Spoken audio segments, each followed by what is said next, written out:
Good morning, traders. It is Monday, 8 a.m. Chicago time on the 22nd of June, 2015. Derivatives trading involves substantial risk of loss and is not suitable for all investors. Past performance is not indicative of future results. A quick rundown of the overnight news and what potentially could drive the session. Optimism running high of the Euro group, Greek agreement on bailout extensions following submission of a new proposal by Prime Minister Tsipras's team. Eurogroup meeting started at 5:30 a.m. Central. That was about 2.5 hours ago. Chinese markets are closed today. The DAX is having its best session since for the last 3 years. It's up currently. Let's see, DAX. It is up. XG 2.19%. Market appears to be in risk-on mode for the session. Gold is down, yen is down, Swiss franc is down, U.S. dollars up, treasuries are down. So that's understanding the mood of the market coming in is important, and clearly risk is back on so far this session. Looking ahead at the calendar for today. We have the typical weekly ECB ABS covered bond and QE purchase announcement at 8:45, 15 minutes after the open. All times are central. At 9 o'clock central, U.S. existing home sales expected at 4.2% and 5.25 million units. At 9 o'clock central, we're looking for the Eurozone consumer confidence number for June, no estimate. And then the Eurogroup meeting on Greece the open meeting officially starts now. And then other than that, we're looking for emergency summit on Greece involving Eurozone ministers at noon. I don't know what the difference is between a 5:30 meeting and the 8 a.m. meeting and a new meeting.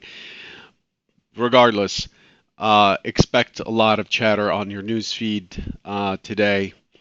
On this Greece situation. The market is really optimistic that something can be worked out where Greece does not need to exit the Eurozone. So that's the way things are responding. If you look at the European indices, they have gapped up and are fairly strong today. The DAX is up approximately 200 points from the open this morning. There's a 10:30 a.m. 3 and 6 month bill weekly auction.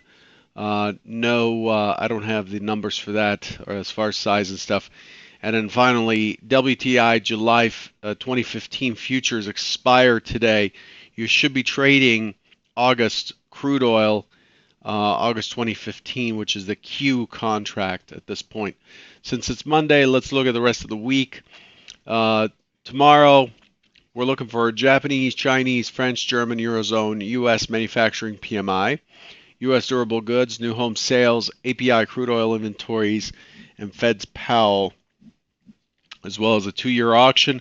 On Wednesday, Bank of Japan meeting minutes, French and U.S. GDP, German IFO business climate, crude oil inventories, ECB's Constancio, 5-year note auctions, note auction, and earnings from Monsanto.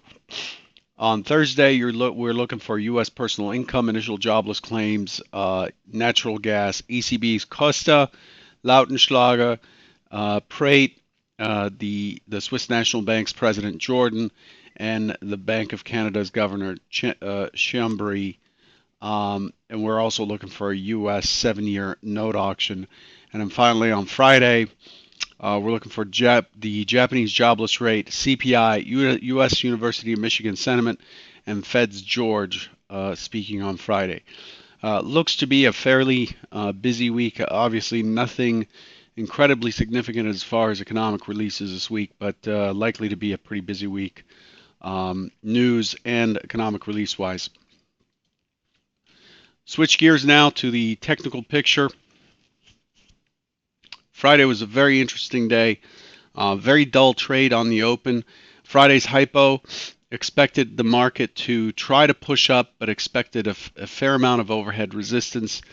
and was looking for, if you recall, um, on Thursday. Well, I didn't have a trader bite on Friday, but I did type out some of my thoughts. Um, Thursday's um, um, Thursday's high was looked like an excess to me, and it looked like it was done on the upside. I correctly predicted continued push up on Thursday. We did push into the 2119 quarter naked point of control from the 22nd of May. Then we came off of it pretty strong, and this looked like it was done on the upside temporarily. We did find some pretty good sellers up there.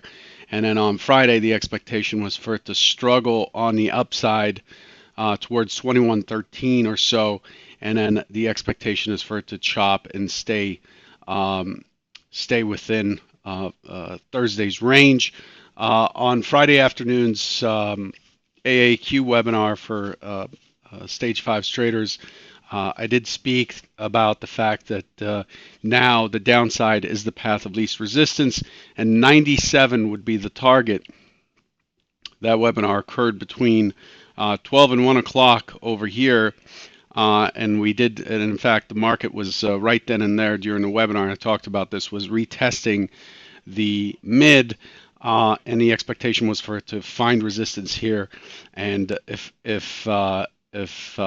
anything, it's likely to walk down this flagpole we left behind on Thursday, 97 being the target, and it got to 97 and a quarter by the end of the session. So it did work out the way the plan was, or the hypothesis was.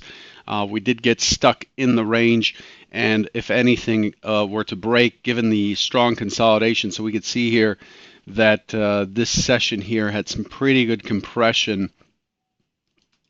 Let's bring this to the front. Let's make it solid so you can see. So you can see there's some terribly compressed trading going on here, and that energy is likely to dissipate in some way. And in this case, the path of least resistance is lower.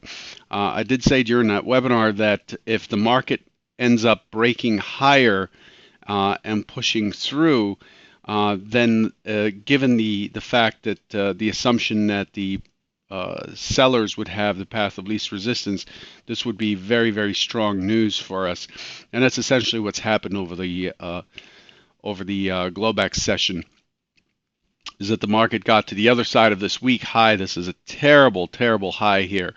Got to the other side of this week high, and we have somewhat of a gap from Friday's range, and we have a pretty decent sized gap into basically 20-point gap into Friday's close.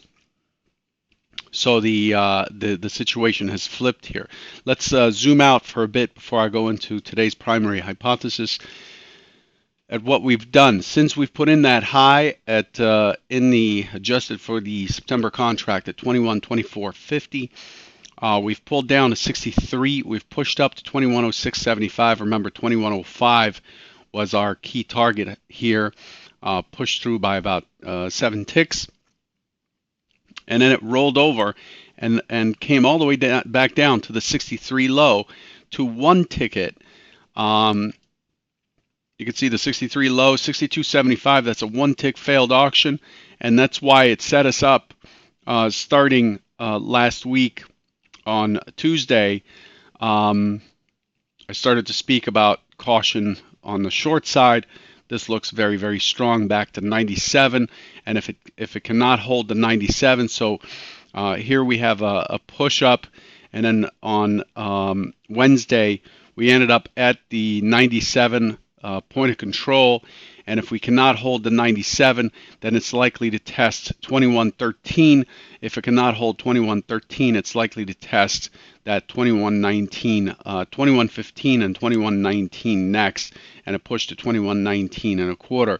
This is a market that's operating under its own power, which makes the auction much easier to read, in my opinion. So once we tested this upper area here, this is the last high volume node. 2116 half was the last high volume node before all-time highs. We were only 8 points from all-time highs. Let's zoom in a little bit here. So you can see this is the last high volume node, with 2113 being the LVN. Now it has shifted to 211250 because of Thursday's trading. But essentially what it did is it pushed through, and then we rolled over and pulled right back down to the point of control. You can see the point of control here at 97 and a quarter, and Friday's low is 97 and a quarter. And then now we're back through this LVN, and we're in the upper high volume node, which means that there's a high probability of 2124.50 being taken out in the next day or two. So for today's session, actually one more step, the overnight session, the Globex session, we have our gap into Globex, into the Globex open last night, and we've basically traded sideways through the Asian session. Nothing to price here, and frankly, nothing ever happens, it seems, during the Asian session. Could almost eliminate that, not make a difference. But you can see as the market opened in Europe, an immediate push up, pull back to the mid, and then an immediate push up. Again, not sure why my profiles are so messed up here for the overnight session, but the profile should be covering this whole area. And then now we've pulled back to the mid, and the expectation is for this high to be gone. And for 2119, which was an excess high, now isn't. We're expecting that 2119 to go, and 2124 to be on deck for new highs. Remember, I've been saying this for months. We've made new highs by about 9 to 11 points fairly consistently. So we're looking for a test of around 2135 before the next rotation down at least. So we'll see how that works. There's the profile corrected now. So 2118 pulls back to the mid, and then we have this strong push up threatening that overnight high. So this morning on the primary hypothesis, the expectation here is for the market to immediately dissipate some of that energy on the way up. It's likely to test 2118, but I'm looking for it to roll over and move back down into this 2112.50 composite low volume node. If it cannot hold it, chances are it'll push through the 2109.75 and continue lower. The more likely scenario is that it'll get some responsive selling on the open, find its base, find support in the 2112, 2111 area, and then turn around and continue up higher, 2124. Huge caveat though today is whatever these politicians are going to say out of the Eurogroup meeting is going to drive the action.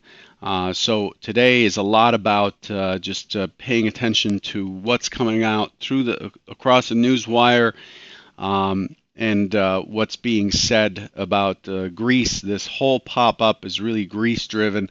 There's nothing else in the overnight news that has caused this gap up. The expectation is that they're expecting to work their differences out and push for the aid package to be released to Greece. So if that's the situation, if the status quo continues, the expectation is for it to test lower, find a base in this area, some pretty good volume here, find a base, and then continue to 2124.50. That's the primary hypothesis. The secondary hypothesis is the opposite. We test higher, we attempt 2119 quarter, we take it out by a tick or two or stop short of it by a couple ticks, and then roll over and then push in and through the CLVN, this point of control from Friday, and then work our way back to resume the auction that we had on Friday. and to move back into the 97 area. If we get through the 97 area, then you're looking at 91.50 and then 89 as the next targets. Okay, hopefully that's not too confusing, but there are a lot of if-then situations there. But overall, the market is responding to news here, so there's an additional measure of volatility expected today, and that's what we're looking for. Wishing you the best of luck today trading, and I'll catch you. Take care all.